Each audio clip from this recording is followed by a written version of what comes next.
উপশ্রবণ। পরম পূজ্যপাদ শ্রী শ্রী আচার্যদেবের শুক্তি সংকলন।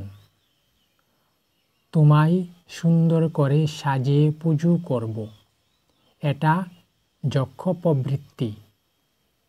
তোমার গায়ে কেউ আঁচড়টুকু লাগাতে চাইলে তাকে সাবার করে দেব, এটা রাক্ষস প্রবৃত্তি।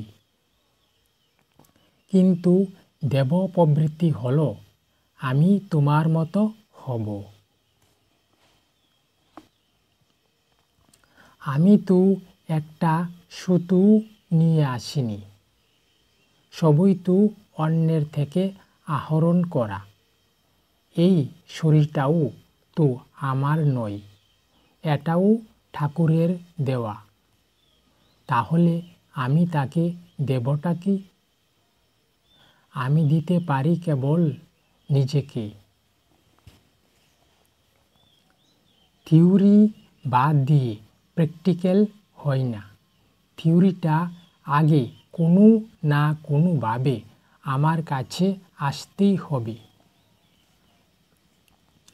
আমার কাছে অনেক প্রবীণ গুরুভাই আসেন, গর্বের সাথে বলেন, আমার ছেলে ডাক্তারি পড়ছে। আমি মনে মনে বলি, তাতে আমার কাজ কলা। আমার ছেলে যদি ঠাকুরের কাজে না লাগলো তো কি হলো?